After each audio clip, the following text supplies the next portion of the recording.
At this time, Portugal, Spain, and Holland established their power in Asia. The English rose to dominance in India later and embodied the European ideals of the 18th century in place of the European ideals of the 16th century, modern as against semi-medieval Christendom. However, England could not shake away the tradition of the period, the tradition of monopoly. Self-interest induced a corrupt and oligarchic the rule of the few legislature. Principles were banished in the wake of politics. Men fought for material objects and gold ruled the aspirations of the greatest. India was stifled by such fatal powers. Ambedkar's ideas of pre-colonial Indian economy. Ambedkar critically evaluated and described the economic condition of people in pre-colonial India. He studied economic development under various rulers in pre-colonial India to debunk the fallacious stand taken by the British historians of India. Ambedkar describes the country as prosperous under both Hindu and Muslim rules. The magnificence of Kannauj and wealth of Somnath Temple are examples of Indian affluence at the time. In Ambedkar's view, British historians were wrong in describing Muslim rulers as barbarous and despots, whereas most of them were men of extraordinary character. For example, Mahmud of Ghazni supported a large number of literary geniuses, such as Ferdowsi and Al-Biruni. One of his illustrious successors was a woman, Razia Sultan. Firoz Shah Tughlaq was a well-known administrator and builder. His public work consisted of the following: 50 dams across rivers to promote irrigation, 40 mosques and 30 colleges, 100 caravanserais, 30 reservoirs, 100 hospitals, 100 public baths, 150 bridges, besides many other edifices for pleasure and ornament, and, above all, the canal from the point in the Jumna where it leaves the mountains of Karnal to Housi and Hisar, a work which has been partially restored by the British government. The ryots were happy under his government. Their houses were full of goodness and furniture. Their women generally used gold and silver. Ambedkar quotes notes of an Italian traveller, Milo de Conti, who visited India. Conti speaks highly of what he saw in Gujarat, and found the banks of Ganges dotted with towns amidst gardens and orchards. He described a city called Marazia, which was a powerful city, filled with gold, silver and precious stones. Travelers Barbara and Bartema visited India in early 16th century and wrote about it. Barbara described Cambay as a well-built city, situated in a beautiful country filled with merchants, and with artisans and manufactures like those of Flanders. Babur, who founded the Mughal dynasty in India, said the country was prosperous and had a large population. Artisans were found everywhere. Babur was a benevolent ruler and his public work proves his statesmanship. Shah Jahan, who reigned not so much as a king over his subjects, but rather as a father over his family. His rule was marked by prosperity and people lived in peace under his sovereign. Under the Marathas, according to a traveller, the lives of people were simple and happy, there was no war or misery. The people were cheerful, vigorous and in high health, and unbounded hospitality was a universal virtue. Every door was open, and friends, neighbors and strangers were alike welcome. About the economic condition in South India under Tipu Sultan, a historian says critique of colonial economy that the country was well cultivated, populous with industrious inhabitants. Cities were newly founded, commerce was extending, towns were increasing and everything was flourishing. His country was found everywhere full of inhabitants and apparently cultivated to the utmost extent of which the soil was capable, he writes. According to Macaulay, Bengal was known through the East as the Garden of Eden. Its population multiplied exceedingly. Distant provinces were nourished from the overflowing of its granaries, and the noble ladies of London and Paris were clothed in the delicate produce of its looms. Thus we saw pre-colonial Indian economy was booming and Indians were a prosperous people. Let us now look at the condition of England. Ambedkar's thoughts on economy of England and colonial India. Ambedkar critically examined the historical and economic condition of England. England under the rule of Norman conquerors was in a pitiable condition. Normans used derogatory terms for Anglo-Saxons, who were denied justice by the iniquitous Norman magistrates. However, The historians British of India had a wrong notion that Indians were ignorant and uncivilized and portrayed them not in good light. Ambedkar quotes Sir Thomas Munro's words to English historians of India that ancient Indians were far better economically than the English of the same period. According to Ambedkar, if we recall the economic conditions of England before and after 1600 and India's tribute to England, we will get the answer to the question why England prospered and India declined after the religious Reformation period. India contributed, or was forced to contribute, to the economic prosperity of England. Quoting Sir Josiah Child, Ambedkar points out that in 1545 the trade of England was inconsiderable and merchants were very few. Describing the prosperity of the people after 1600, Sir Josiah reveals that in the stock exchange, there were more traders now with £10,000 estates than there were with £1,000 estates in 1545. 60 years ago, a man who could give a £500 portion to his daughter was held in higher esteem than a man now who could give £2,000 to his daughter. Where earlier there was one coach, now there were 100. Most men paid a higher tax now in 1 year than their forefathers did in 20 years. Trade had improved with transportation of goods, which resulted in customs duty being increased 6 times. The mercantile class had become very powerful by the year 1600 and was instrumental in determining whether the rulers of England were vanquished or restored to power. Ambedkar presents a vivid account of the East India Company's main political and economic motives. The rule of the company was anything but wise, it was rigorous, it gave security but destroyed property. The scheme of administration was not perfect. Ambedkar quotes Adam Smith, who said that the merchants were incapable of considering themselves as sovereigns, even after they had become the rulers. For them, governing the state was secondary because their prime objective was business and trade, buying and selling. The merchants cared about their own interest and not the interest of the state. The proprietors and directors of Indian stock did not get any monetary benefit but got voting rights, which gave them some influence. Therefore, even a financially moderate person was willing to give £1,300 to £1,400 merely for the influence which he expected to acquire by means of a vote in the Court of Proprietors. This gave him a share, though not in the plunder, but in the appointment of plunderers of India. Adam Smith describes how the merchants did not care about the prosperity or ruin of the Indian Empire, how, unlike any rulers ever, they were completely indifferent to the happiness or misery of their subjects, the improvement or waste of their colony, the glory or disgrace of their administration. This was true of the early rule of the company. Later, gradually corruption was uprooted. However, under this regime Indians had no voice, no job, and were barred from all high-paying jobs except petty positions like clerks.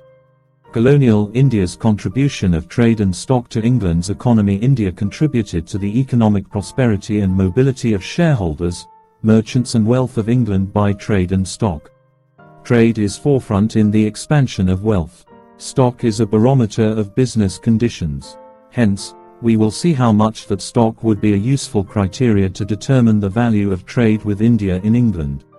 The following paragraphs help us to understand how, even though the market fluctuated greatly, the company made great profit. The stock of East India Company had increased to 8% after the union with Scotland in 1709, rose to 9% in 1710 and 10% in 1712. However, there were fluctuations due to competition with the French East India Company, increase of capital cost, formation of the Swedish East India Company in 1732, sectarian wars in Europe, war in Karnataka. While the dividend rate increased to 8% in 1744, the average rate of dividend was about 9% in this century. The company's stock had top position throughout 18th century. The stock was valued at £450 in 1720, but fell to £148 in 1755 when Burdwan and other provinces were ceded to the company. Increased cost of administration caused 6% decline of dividends in 1760. Even the stock value was more than the real value. Let us suppose an average dividend of 10% and interest at a moderate rate of about 5–1/3% on the cost price. As there was no profit on this stock, There was a continuous fall of stock until 1766. From 1779 to 1788 the price became reasonable and averaged to £150. Critique of colonial economy however, it fell to £118 and 10 shillings in the crisis of 1784. The stock fluctuation was regulated by the trading company as it became a sovereign ruler and enacted the Pitt's India Act, which resulted in increasing the price to £185 and 10 shillings in 1787. Subsequently fluctuations declined. The company had expectation to get higher profit from Bengal revenue, which caused an artificial boom and inflated the price to £233. But the stock declined to 60% because of the war in Karnataka. However, the company received £91,644 for each year, and after the acceptance of territorial sovereignty of Bengal, the dividend increased to 10% and the distributed amount was free, £19,408. This increase of dividend was unjustified and based on an exaggerated estimate of India's property.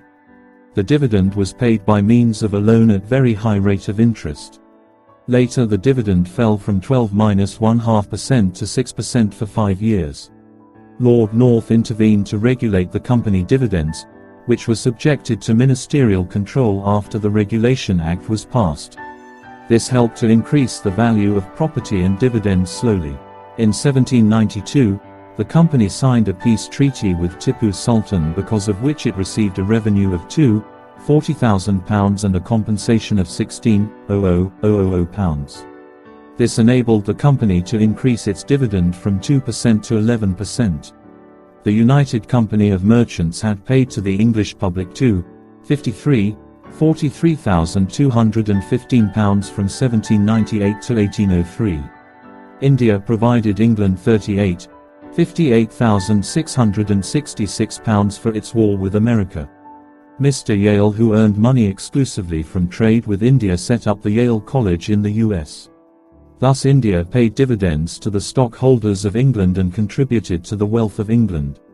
Ambedkar quoted George Tucker to demonstrate how colonial India contributed to the prosperity of England. The East India Company drew a surplus revenue from India of around £1.5 million sterling, almost £15 lakh, after paying interest on their debt. This surplus was a direct tribute from India to England. Around 4/5 of the territorial debt was being held by European British.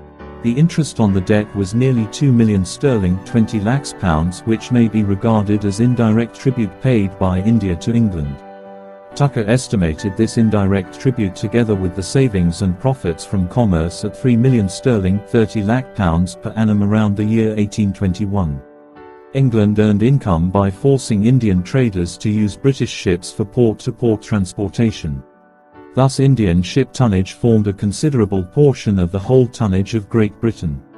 During this period in England, the state faced difficulties in providing employment opportunities. Indian service sector opened space to the overflowing classes in England seeking employment, thus economically contributing to England. Ambedkar's view on colonial Indian economy and protective commercial policy of British.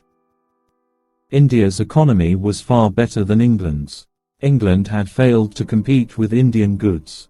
In spite of the high cost of transportation of goods to England, Indian manufactured goods had captured the English market and England had lost her home markets. This led England to adopt a strong protectionist policy. England adopted direct and drastic measures, like increased tariff against Indian goods to destroy the competition from Indian goods and thus harm the Indian economy. In addition to high tariff, England used discriminatory trade practices and imposed heavy import duty on Indian manufactured goods. Few examples comparing import duty on goods from East Indies and West Indies are given below. Duty on sugar per quintal was £1 and 12 shillings for East Indies, and £1 and 4 shillings for West Indies. Duty on coffee was 9 pence for East Indies, and 6 pence for West Indies. Duty on spirits sweetened per gallon was £1 and 10 shillings for East Indies, and £1 for West Indies. Duty on spirits not sweetened per gallon was 15 shillings for East Indies, and for West Indies, it was 8 shillings and 6 pence. Duty on tamarinds per pound was 6 shillings for East Indies, and 2 pence only for West Indies. Duty on tobacco per pound was 3 shillings for East Indies, and 2 shillings and 9 pence to West Indies. Duty on teak wood under 8 inches square per load was £1 and 10 shillings for East Indies, but for West Indies it was 10 shillings only. Duty on wood not particularly enumerated, ad valorem, was 20% for East Indies and for 5% for West Indies. The English tariff on Indian goods was not only discriminatory but also differed according to its use in England. The ad valorem duty on piece goods or garments sold at East India House differed in the following way. The import duty on calicos was £3, 6 shillings and 8 pence per cent. If they were used for home consumption, there was a further duty of £68, 6 shillings and 8 pence per cent. The import duty on muslins was 10% and for home consumption was £27, 6 shillings and 8 pence per cent. Coloured cloth was prohibited in England and import duty on this cloth was £3, 3 shillings and 8 pence per cent. These goods were only for exportation. Further, the Parliament of England had levied a new duty of 20% on the consolidated duty. This made the duty on calicos for home consumption £78, 6 shillings and 8 pence per cent. And the duty on muslin for home critique of colonial economy consumption £31, 6 shillings and 8 pence. Colonial customs duty policy and its impact on Indian traders. Ambedkar quotes Mr. Holt Mackenzie, who writes that some Indian commodities had to pass through as many as 10 custom houses and several subordinate chokers before they reached the presidency. Few Indian goods could escape repeated detention. Even if there were no exactions and delays, the system would seriously hinder the commercial intercourse of the country. No interchange of goods could take place between districts separated by a line of custom houses chokers unless the difference of price was large enough to cover the cost of transportation and the duty paid to the government. Therefore, the consumers faced the tax burden and needed to pay more for goods. In addition to the duty imposed by the government, custom house officers also demanded bribes. A rich merchant could afford to pay the amount demanded from him, but even a moderate demand would erase a petty trader's meager profits. The prime objective of British authorities and merchant body was finding a market for goods manufactured in the United Kingdom. Therefore, they gave more importance to import than export trade of India. As per the Regulation Act 9 of 1810, goods that the UK exported were exempted from customs duty, and commodities that India exported, on which England made profit, such as indigo, cotton, wool and hemp, were exempted from customs duties. Ambedkar, quoting Lord Ellenborough on inland duties against Indians, writes that while the customs duty on cotton manufactures of England, imported into India, was 2–1/2%, cotton manufactures of India were subjected to a duty of 7–1/2% on yarn, additional 2–1/2% on the manufactured article, and finally an additional 2–1/2% for white cloth dyed after Roana Pass, making the total duty on cotton goods of India, consumed in India, 17–1/2%. Similarly, the duty on raw leather was 5%, additional 5% on manufactured leather and an additional 5% for leather made into boots and shoes. Thus, the total duty was 15% on Indian leather goods consumed in India. The customs duty paid on sugar was 5% when imported into a town and an additional 5% for town duty. Their duty was 5% was to be paid on sugar manufactured and exported from the same town. Thus the total duty paid on Indian sugar consumed in India was 15%. There were no less than 235 separate articles subjected to inland duties. In the name of power of search, the duty was levied on Indian commodities in each custom office, and officers exercised their power to stop the internal trade by delaying custom procedure to extort bribe from traders. The lack of uniform currency system was another obstacle to kill the Indian industries. Ambedkar quotes Frederick List, who said, "Had they sanctioned the free importation into England of Indian cotton and silk goods, the English cotton and silk manufacturers must, of necessity, soon come to a stand." India had not only the advantage of cheaper labor and raw material, but also the experience, the skill and the practice of centuries. Ambedkar cites historian H. Wilson, who admitted that England's trade practices were unjust towards India. Indian cotton and silk could be sold in England at a price 50 to 60% lower than that fabricated in England. However, England imposed duties of 70% and 80% on their value, thus prohibiting Indian exports to protect their cotton and silk industries. If England had not followed such prohibitory duties and decrees on Indian goods, the mills of Paisley and Manchester would have come to a complete standstill in spite of the power of steam behind them. Further, he said that if India had been independent, it could have retaliated, imposed prohibitive duties on British goods to protect its own productive industry from annihilation. However, India was not permitted to defend herself. India was under the mercy of a stranger. The British could impose the goods on Indians as they did not have to pay any duties. The foreign manufacturers employed their political arms to keep India down and strangle the competition. India could not contend with the British on equal terms. Therefore, manufacturers were compelled to take up farming for maintenance, a department already overstocked. The problem of farmers and colonial land policy. England's land revenue policy and prohibitory protectionist policy had ruined the Indian industry and farmers. Ambedkar quotes Bishop Heber, traveling in India in 1830, who writes about the pathetic economic condition of farmers who were pushed into misery and poverty. Neither native nor European agriculturist, I think, can thrive at the present rate of taxation. Half the gross produce of the soil is demanded by government.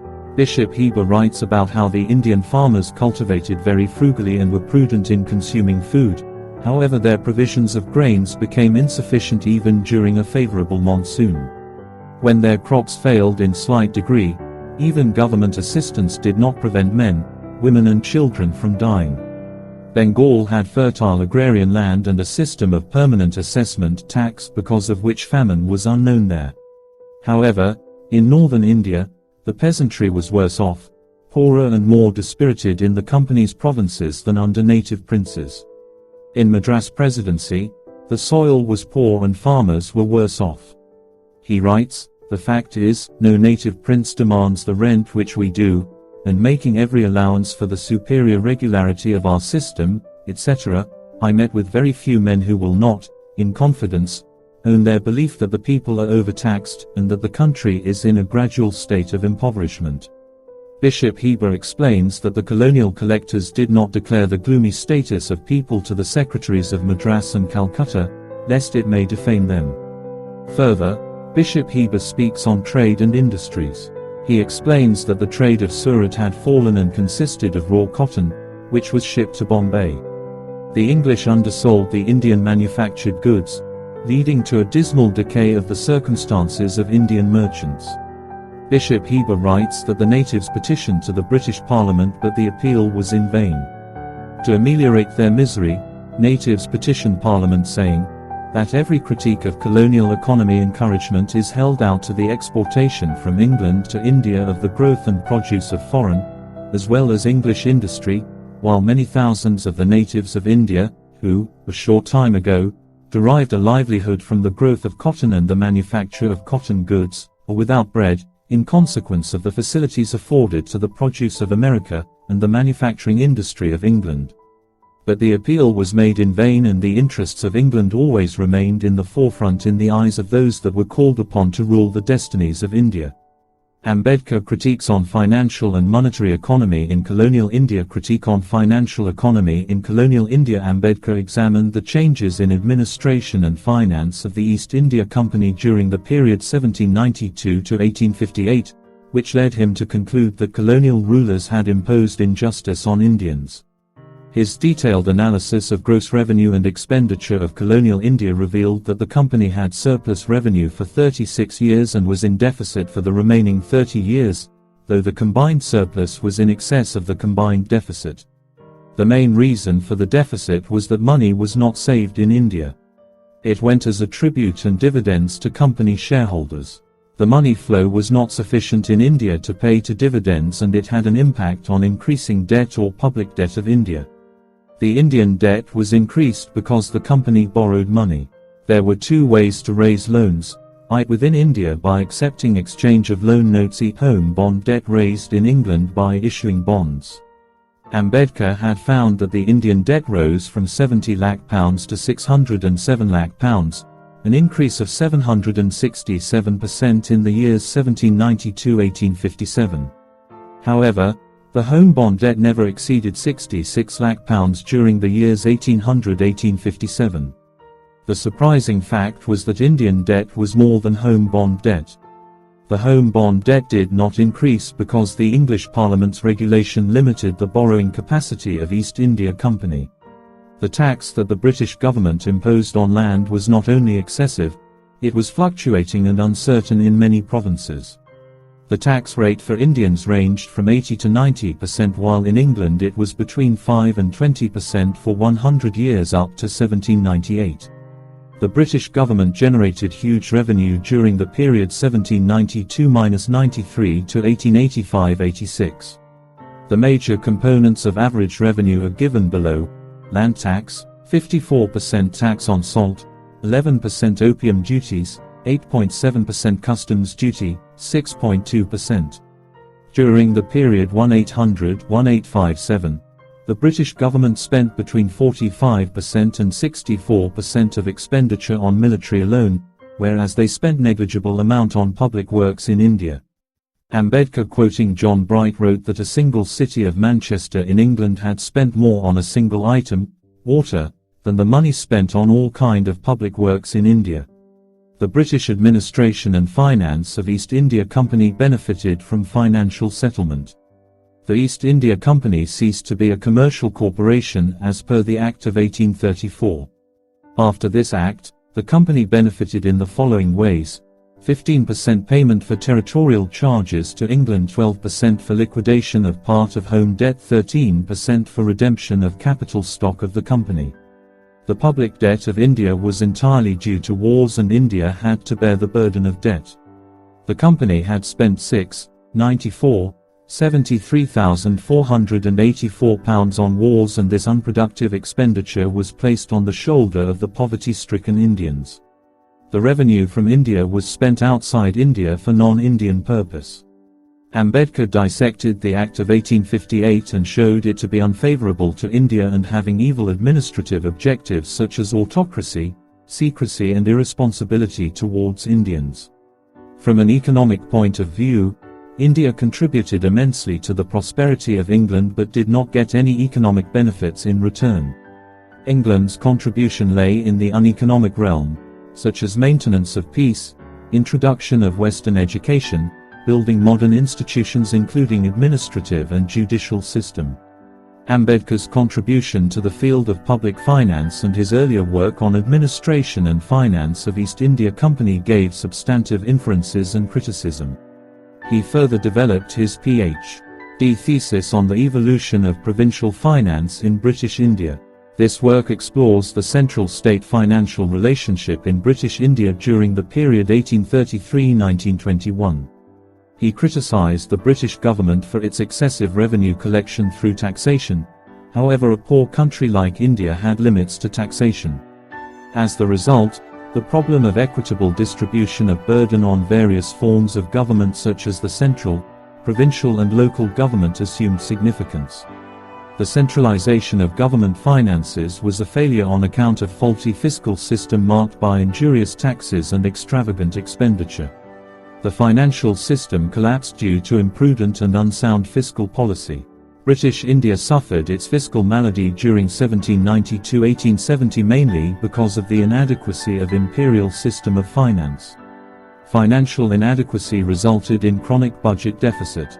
Ambedkar in his study cautioned the British government that chronic budget deficit should be corrected not only by increasing the revenue, but also by increasing the stability and productivity of the nation. The taxing capacity of the country must give the benefit to the treasury and the people. He observed that land tax in India was very high, which prevented the prosperity of agriculture. Custom taxes hampered Indian manufacturers. Internal and external customs blocked trade and repressed industry. He urged that tax was not equitable. Landlords enjoyed conspicuous consumption and led a life of leisure while exploiting poor tenants. European civil servants revelled in the many exemptions and privileges and lived with pomp, while the Indian poor was harassed by taxes on salt and other items.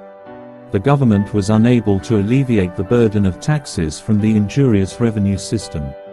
Ambedkar argued that when revenue laws are harmful to the people, the government can only blame itself for its empty treasury. The bulk of government revenue rose out of injurious taxes and it spent them on unproductive uses. The government wasted between 52 and 80% of its revenue on war services. The salary of a European soldier was 4 times higher than that of an Indian. Though the war was fought in the name of peace, it did not bring any progress. Education formed no part of the expenditure incurred and useful public works were far and few between. There were no long-term plans in the imperial budget for the following sectors: railways, canals for navigation, irrigation, other aids to the development of commerce and industry. A weak economy and chronic deficit prevailed in 1833 when the centralization of imperial finance and government was established. The imperial administration was not de jure but de facto. Administration of provinces was under the primary units of executive and the imperial administration was the co-ordinating authority. The dichotomy was dangerous for government finance. The expenditure budget was prepared by provincial governments but the responsibility of finding resources rested on the Government of India, with the result that the Government of India came under financial strain. It was then realized that the provincial governments must draw up their own revenue and expenditure budget. In 1871 provincial budgets came into force. Ambedkar observed that in budget assignment, there were high taxes and inequitable taxation. The imperial government reduced income tax due to outcry of the richer classes which led to additional deficit, hence it curtailed the assignments of the provinces. The provinces therefore had to resort to higher taxation and again impose tax and cesses on an already overburdened class of taxpayers, namely landholders. As a matter of justice, the income tax should have been under the state for their relief. This justice was absent for a long time from Financial Secretariat of Government of India. Ambedkar criticized in a healthy way the financial inadequacy of the new arrangement. The government had not been able to marshal in the 2 revenue sources properly, viz. land revenue and customs revenue. Critique on monetary economy in colonial India. At the time 2 types of money systems were in use: silver standard and gold standard. Due to uncertainties in international exchange rate, it was difficult to define how much gold was equal to how much silver. The exchange rate between the rupee and the sterling was stable at 1 rupee equals 1 shilling and 10-1/2 pence prior to 1873, and its reflections in the exchange rate between gold and silver was 1 to 15-1/2. However, after 1873, the rupee-sterling parity was dislocated, which resulted in gold-silver exchange ratio losing its growth. Since India, a silver standard country, was bound to a gold standard country, in reality, the economic and financial life of India was controlled by relative values of gold and silver, which governed the rupee-sterling exchange. It was obvious that if India had to make gold payments to England, India had to bear the burden of the increasing value of gold. The payments included the following: interest on debt and stock of guaranteed railway companies, expenses on European troops maintained in India, pension and non-effective allowances payable in England, cost of home administration, supplies purchased in England for use or consumption in India. Because of the appreciation of gold value more than the revenue from India, a high tax and rigid financial economy was imposed to compensate for the increase in the cost of sterling. The English investor did not invest in Indian rupee securities due to fall in the gold value of silver and fall in the gold value of rupee securities. Even Indian trade and industry was affected by the fall in the value of rupee. Ultimately, foreign trade showed significant buoyancy, not Indian trade. The central government treasury was diminishing by the loss due to exchange. The fall of exchange and instability of silver both affected the fixed income groups, including a large section of Indian people, government, and Europeans. So to establish stable monetary conditions, restoration of common standard of value was needed. Ambedkar was in favor of a gold standard and criticized Keynes, who favored a gold exchange standard, because gold exchange standard does not have the stability of the gold standard. In the gold standard, additions to the supply of currency are so small that the stability of the standard does not get affected. On the other hand, in the gold exchange standard, the supply of currency is dependent of the will of the issuer and hence its stability is more easily jeopardized. This was evident in India where prices varied much less under the gold exchange standard. Let us sum up. Ambedkar's criticism of colonial economy was based on his empirical and theoretical work on economic history, financial economy and monetary economics. He proved that the colonial rulers followed discriminatory trade policy, exploited Indian resources, overburdened Indian farmers with tax, failed to control the financial economy, created disequilibrium in monetary system, made the Indian government pay unjustifiably more to England. India was thus forced to remain an underdeveloped country because its resources were exploited by England for its own economic development.